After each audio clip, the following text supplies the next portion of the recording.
Hola, ¿cómo están? Bienvenidos a este remanso de lectura. Yo soy Katy y hoy vengo a hacer, mis tops de mejores lecturas del 2021. Quiero hacer brevemente un paréntesis para hablarles más o menos de mi año lector del 2021. Bueno, yo me había propuesto un número a leer, lo superé y no con esto me siento contenta. Realmente es que, esto me ha provocado un parón lector, pero ya hablaré de ello en algún momento y espero que también se da pronto. Ahora, de estos libros que yo leí, en base a mis lecturas, leí 3 libros de teatro, 16 libros de poesía, 33 libros de relatos y 44 novelas. Súmenle a esto 80 cuentos que leí en libre albedrío, libres. Entonces, esto ha sido muy difícil para mí solamente seleccionar 10 libros, hacer un top. Y aparte, quisiera también darle su lugar a cada libro, el pozo que dejó en mí, etc. Entonces, he decidido hacer 3 videos. En uno va a ser de mis cuentos favoritos del 2021, de la mitad de año. Y los otros 2 serían mis libros de relatos favoritos y mis novelas favoritas. No he incluido aquí la poesía porque me gustaría muchísimo seguir con esos blogs pequeñitos que de repente hago y se me han ocurrido otras ideas también para presentarla, así que poco a poco voy a ir hablándoles un poco más de poesía. Antes de pasar a presentar mi top, quiero disculparme por el ruido exterior cotidiano. Estoy en provincia y estoy ahorita grabando en mi jardín de mi casa, su casa. Y es inevitable. Entonces, aparte me siento más inspirada aquí, me gusta muchísimo.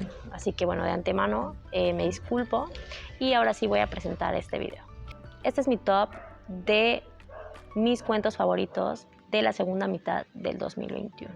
Quiero decir que los cuentos sí los he ordenado en forma descendente, remarcando que los 3 primeros son mis favoritos.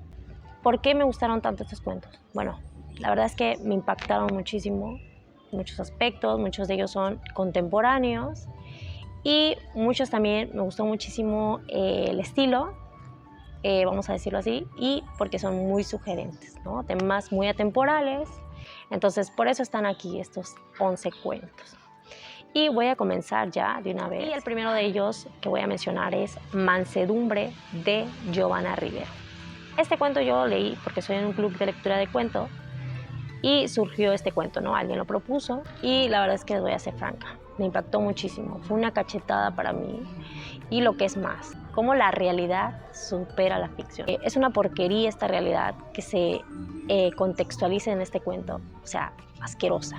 Yo la verdad es que con este cuento cerré el 2021, así que ya se imaginarán cómo me la pasé de frustrada, de ver el mundo, la podredumbre del ser humano, con todo respeto, pero es que de verdad ya no puedo más con la literatura contemporánea, o sea, lo fuerte, lo potente que es. En este cuento, Giovanna Rivero nos enmarca en Bolivia, pero podría ser en cualquier otro lugar, donde, están estos menonitas que viven en sus comunidades, que son como muy herméticas. Y ahí tenemos a unas chicas, unas chicas que de repente una noche despertaron adoloridas, sangrando, y entonces se reencuentran con este pastor, y él les dice que es el diablo, que se les presenta, que las está castigando. Bueno, ¿qué les digo cuando estaba leyendo esto? Estaba harta ya. Yo siempre soy como que me meto mucho, en algo, quiero saberlo. Entonces fui y busqué en internet los menonitas. Y pues les digo de una vez, cuando vi la historia en Bolivia, yo dije, ¿de qué están hablando? O sea, ¿esto es real? Porque yo pensaba que era un cuento, una denuncia como tal, pero de repente se salsean las cosas.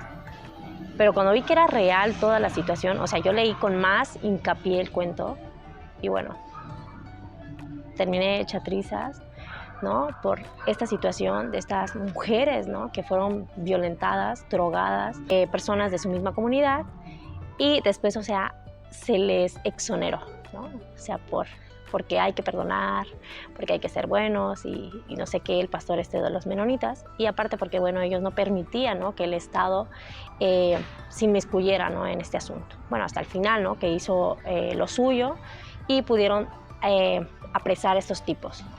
La cosa con este cuento y que está sucediendo ahora es que, bueno, ya no tardan en salir estos tipos y, bueno, han sido nuevamente violentadas estas mujeres.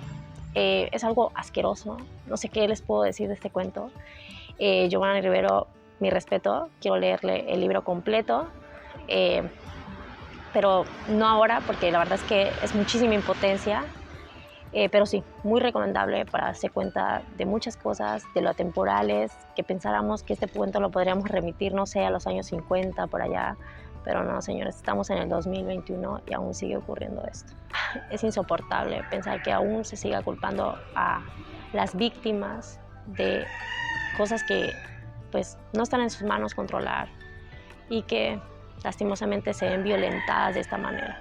Es algo asqueroso. Y bueno, mejor pasemos directo al puesto número 10. Aquí voy a mencionar un cuento que también es un cuento durísimo, crudo y que lamentablemente también refleja una realidad que se está viviendo en Haití. Yo leí este cuento se titula Los hijos del mar.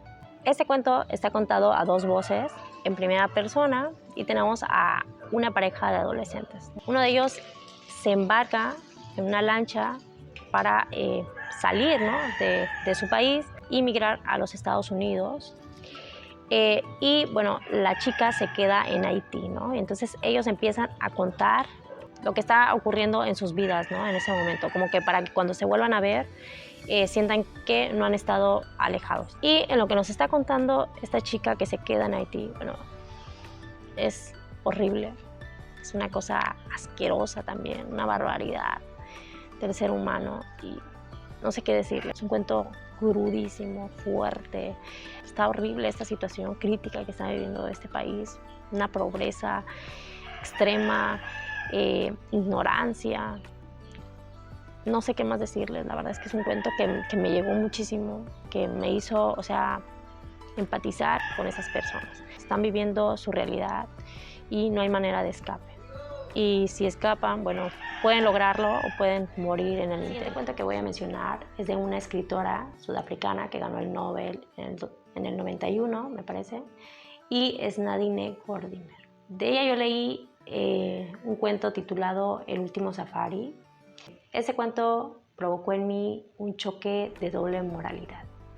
Así es un cuento que se sitúa en Sudáfrica, en un momento específico que fue el sistema de segregación racial en el 92, donde, bueno, muchas familias perdieron sus hogares, ¿no? Veían desmoronarse sus aldeas, sus colonias, y para esto tenían que emigrar a un lugar más seguro, donde hubiese pues alimento, ¿no?, recursos para sobrevivir. Entonces el cuento está narrado desde la mirada de una niña que pues ve, ¿no?, cómo se desmorona todo su mundo y tienen que cruzar un safari para llegar a un lugar, podemos decir, seguro. Ellos tienen que recorrer, ¿no?, todo este territorio sin ser descubiertos. Este choque de realidad que sufre la niña, ¿no?, de ver que estos animales pues tienen una vida asegurada, ¿no?, mejor alimento, condiciones dignas para vivir y aparte cuidado que les dan. Este cuento, como les digo, me provocó ese choque de doble moralidad con este tema, ¿no? Porque, bueno, yo soy bióloga, me encantan los animales, se hace lo que se puede por preservar esto, pero también no puedo dejar de lado que este cuento nos muestra una realidad muy común en el ser humano y es que muchas veces por ello dejamos de lado a nuestra especie, ¿no?, al ser humano como tal. Y entonces todo fue así como un choque. Yo creo que la niña pues también, ¿no?, este choque de esta realidad pues tremendísimo, o sea, durísimo para ella. Es un cuento muy atemporal donde Nadine pues tocaba temas, ¿no?, relacionados a la moralidad de las personas. Después de estos tres cuentos que están enmarcados en realidades muy atemporales y crudas, que enmarcan como esa doble moralidad. Bueno, ahora sí vamos a pasar a otros cuentos ya como un poquito más personales. En el puesto número 8 he puesto Amor ciego de Pritchett. Este es un escritor inglés. Y este cuento, bueno, me gustó muchísimo por lo sugerente y por lo bien estructurado que está el cuento. Muchísima metáfora y me encantó, ¿no? Tenemos aquí a un hombre que es rico, o sea, de mucho dinero, y está ciego. Entonces contrata a una ama de llaves y crean como una relación donde cada uno sabe su papel, ¿no? Sabe las necesidades del otro. Y bueno, esto genera que, bueno, este apego pues cree como sentimientos entre los dos personajes. Y me gustó mucho cómo se remarca esta metáfora del amor ciego, porque pues siempre hay como un punto ciego en toda la relación, en todas las relaciones, podríamos ser aquí muy cosmopolitan. Y aparte hay muchísimo trasfondo en todo el cuento. La verdad es que es un cuentazo. Seguimos con este tipo de cuentos y acá he puesto un cuento de Ernest Hemingway. Y este se titula Un gato bajo la lluvia. Este es otro cuento de esos que, bueno, hay muchísima elixir y hay muchas cosas entre líneas. Tenemos a una pareja de americanos que va a pasar unas vacaciones a Italia y entonces en la pensión donde se hospedan está lloviendo y la mujer observa por la ventana y supone ver un gato bajo la lluvia. Entonces ella le pide a su esposo que quiere un gato. Quiere ese gato y que va a ir por él. Para esto, el dependiente, ¿no?, de este hotel nota, ¿no?, que la mujer está buscando algo y le pregunta que qué pasa y ella le dice que ha visto un gato bajo la lluvia y que pensaba rescatarlo, pero que ya no está. El cierre del cuento es buenísimo. Hay muchísimas cosas entre líneas. Es un cuento cortito que no tiene más de 3 páginas y me encanta. El siguiente cuento que voy a mencionar es de John Cheever y estoy hablando de Reunión. Debo confesarles que cuando yo leí a Cheever, lo leí con El nadador y su estructura me llamó la atención, ¿no? Es muy particular y aparte, bueno, sentí que no lo comprendí por completo, voy a serles franca. Y entonces dije, ok, tengo que leer otro cuento, tengo que ver si realmente yo voy a comprender a Cheever o no. Y leí este cuento y comprendí muchísimo más. Es un cuento atemporal, muy familiar, donde tenemos la relación de un padre con un hijo, ¿no? Y este hijo nos comienza a decir que hace muchos años que no ve a su padre, pero que, bueno, en una pasada por Nueva York le pide que se vean en la estación de tren. Y el padre asiste, pero llega tarde. Y para esto, bueno, él lo invita a tomar un trago a un bar cerca de ahí.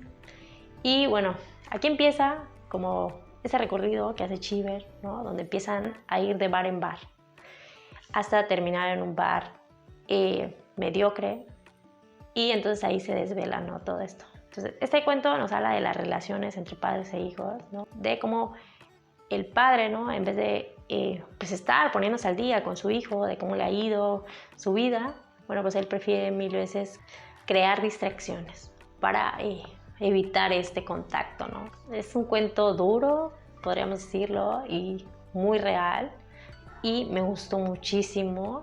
Y creo que, bueno, después de esto quiero seguir leyendo a Cheever. Llegamos al puesto número 5 y aquí he colocado a Flannery O'Connor con Un hombre bueno es difícil de encontrar. En ese cuento tenemos a una familia donde hay una abuela y esa abuela, bueno, es la madre, ¿no?, del padre de familia. Y entonces empieza a leer un periódico donde se informa que se ha fugado de la cárcel un asesino en serie. Y entonces, como esta familia ha decidido ir a Florida de vacaciones, bueno, la abuela empieza a persuadirlos, ¿no?, que cambien de opinión y que viajen mejor hacia el sur. Pero, bueno, el padre al final da el ultimátum y emprenden este viaje. Entonces, aquí vamos conociendo a esta abuela, ¿no?, que tiene una personalidad, donde es muy chantajista.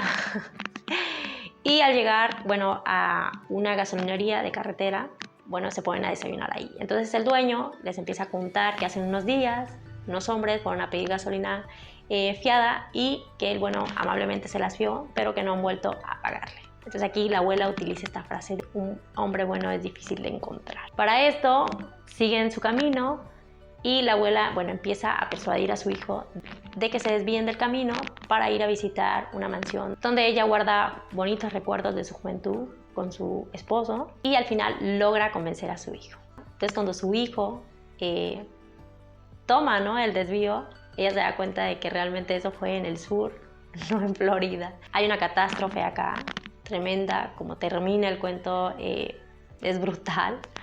Y aquí lo que me gustó de este cuento es cómo Flannery O'Connor juega con la maldad humana y a la vez conjura la esperanza, ¿no? Porque tú ya lo ves venir lo que va a ocurrir al final del cuento, pero deseas que eso no ocurra, o sea, que cambie radical y te mantiene en una tensión. Bueno, la verdad es que es un cuento logradísimo, a mí me encantó y recomendadísimo a Flannery O'Connor. Y ahora sí llegamos al top 4. Aquí tenemos un cuento de una escritora irlandesa y estoy hablando de Recorre los campos azules de Claire Keegan. Claire Keegan es una escritora que me encanta, es contemporánea, es un cuento que me encantó. Claire Keegan tiene esa sensibilidad para narrar lo cotidiano, pero también, ¿no?, esas descripciones del paisaje, me fascina. Y como en tan poquitas páginas, bueno, nos engloba a una comunidad de Irlanda donde tenemos como a un sacerdote, podríamos decirlo así, joven, que asiste a un casamiento. Y bueno, aquí hay toda una historia de trasfondo entre la novia y este sacerdote. La verdad es que el cuento me dejó la piel de gallina por cómo Keegan pudo condensar esta historia en tan poquitas páginas y decirnos tanto de una comunidad rural de la Irlanda del siglo XX. Y bueno, me encantó el cuento. Es todo lo que les puedo decir para no spoilearlo. Llegamos al top 3. Aquí lo curioso es que todos son cuentos de escritores latinoamericanos. Y ahorita van a ver por qué me encantaron. En el puesto número 3 he puesto La muñeca menor de Rosario Ferrer. Esta es una escritora puertorriqueña. Y este cuento me impactó. Me encantó. Está muy bien escrito. Tiene ese toque de realismo mágico. Pero también hay muchísima alegoría al patriarcado, ¿no? Aquí tenemos a una familia burguesa de Puerto Rico, que tenemos a una mujer solterona que debido, ¿no?, a un maltratamiento hay un parásito en su piel. Entonces esto le impide a ella caminar, viajar, ¿no?, hacer su vida y la mantiene encerrada en su casa. Para esto ella, bueno, tiene una serie de sobrinas y les comienza a crear muñecas, ¿no? Estas son alegorías, como dije, y aquí, bueno, nos demuestra el parasitismo, el patriarcado. Es un cuento muy atemporal, de verdad. Ay, no quiero spoilearlo, de verdad, vayan, léanlo, se los voy a dejar en la cajita de descripción. Es un cuentazo de 10. Y si ya lo han leído, por favor, también cuéntenme qué les pareció, qué sacaron en claro. Bueno, a mí es que ya lo he releído 2 veces, me sigue pareciendo magistral. Así que bueno, solamente léanlo, por favor. Buenísimo cuento. El siguiente cuento es Patrón, de Abelardo Castillo. Este fue un escritor argentino. Y este cuento lo leí también por el club de lectura donde estoy. Y, ¿qué les digo? Es un cuentazo. Y solamente les puedo decir que el cuento fue de knockout. Y lo que más me sorprendió es que estuviese escrito por un hombre, por el final. O sea, un final crudo y muy radical. Acá tenemos a un hacendado de la Argentina que ya está entrado en años y decide casarse. Entonces, hay una muchacha que tiene 16 años y acaba de perder a su padre. Entonces, bueno, él va y hace como negocio con la abuela de ella y la desposa. Aquí él explícitamente le dice que quiere un hijo varón para heredarle todas sus tierras y que después de que le dé el hijo, bueno, puede largarse. Entonces esta muchacha, bueno, pues está muy joven, tiene 16 años, pasan los años y no se embaraza. Él comienza a desesperarse y bueno, también a envejecer. Y bueno, ya pasados los años, ella queda embarazada. Y para esto ella no quiere decírselo a él, pero él, o sea, ya le tiene contados días, su menstruación, una cosa bárbara. Y al final ella tiene que aceptar que sí, que lo está. Y para esto, bueno, él sufre un accidente, este hombre, que lo deja postrado en cama. Y ya al final ya no les digo nada, porque es arrollador, no lo ves venir. Y como les digo, es durísimo, crudo y muy radical. Y bueno, a mí la verdad es que me dejó anonadada, con la boca abierta, y quiero seguir leyendo a Abelardo Castillo. Y finalmente llegamos al puesto número 1 y aquí tenemos Chaco, de la escritora boliviana Liliana Colanzi. ¿Qué les puedo decir de este cuento? Me fascinó, está muy bien escrito, el contexto, todo, tiene todo lo que me gusta a mí de un cuento. Es un cuento cortito, fascinante, donde ella aborda el misticismo, ¿no?, con este hombre indígena y el hombre urbano, donde aborda más que nada el lenguaje, los valores, el origen, ¿no? Bueno, es un cuento que me fascinó y el cierre es brutal. Me parece que ganó un premio merecidísimo. Quedé maravillada yo con Liliana Colanzi. Espero que publique pronto y que siga por esta línea, ¿no?, que aborde estos temas nuevamente, porque la verdad es que se le da fenomenal y a mí me encanta, ¿no?, que se hable sobre el lenguaje, que se hable sobre las lenguas indígenas, que es riqueza, ¿no?, para toda Latinoamérica, que nos define y que de alguna manera nos caracteriza, ¿no?, por esta injundia. Así que nada, estos han sido mis 11 cuentos favoritos en la segunda mitad de año. Y por favor los invito a que me dejen sus cuentos favoritos. Y pues nada, nos vemos en el próximo video, que va a ser muy pronto.